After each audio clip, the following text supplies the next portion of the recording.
Okay, that sounds good. We've got some bit of a warm-up coming, which we'll discuss here in just a few minutes. But for now, it's time to do some medical coverage. We're joined by Dr. Laura Waters, Mercy pediatrician, this morning. And Dr. Waters, we're talking about something that we have been discussing here on Daybreak for quite some time now, the baby formula shortage, the recall that we were dealing with here. Still are for a lot of parents, Yes. very much so. Y'all are fielding calls daily, you were saying about that. Absolutely, yeah. So a lot of parents are still struggling to find formula, and we completely get that. So please call us if you're having issues. Certainly make sure that you use your family as a resource. When they go to the store, have them check the shelves for you, and check a lot of the smaller stores. So a lot of those smaller retail pharmacies and things, and smaller stores may have things outside of just your typical Walmart, Sam's, and Target. Right, and so for a lot of families now, this may have affected the things that they were normally using, maybe their normal brand of formula. How should families go about maybe switching to something else? So a lot of the different companies make similar types of formula, and switching amongst them generally outside of a shortage isn't really recommended, mainly just because once you get your baby on something that they tolerate well, you should continue it. But right now, that's not really possible. And so babies are going to do okay. There may be a little bit of gas issues or other things that they may experience, but for the most part, they're going to be able to do okay with it.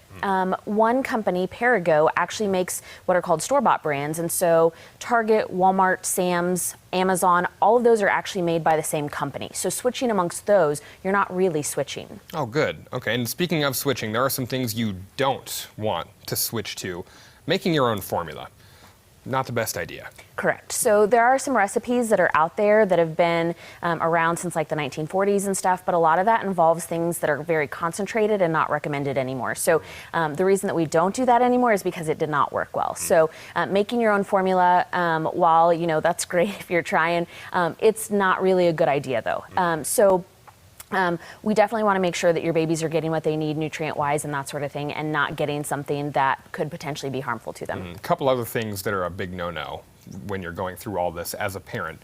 Diluting, you mentioned that, and alternatives as well. Cover both of those for us. Yeah, so diluting formula actually will throw off the salt-water balance, which immature baby kidneys cannot handle very well, and so babies can actually have changes in their salt-water balance and end up hospitalized. We've seen that before. People do that, unfortunately, sometimes in the summer when they're trying to increase water intake. So we want you to make sure that you're continuing to mix it the way that it's recommended.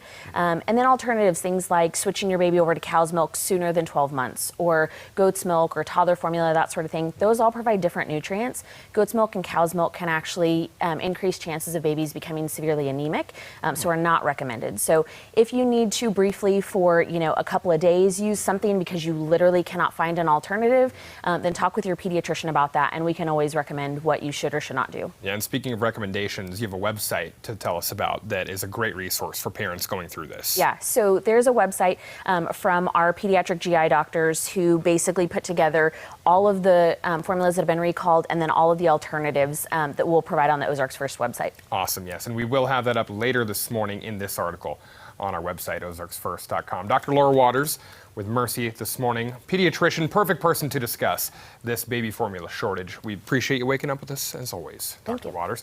We'll be right back with Daybreak in 10, and TJ's going to lay out that full forecast for us when it heats up once again after these rain chances are out next.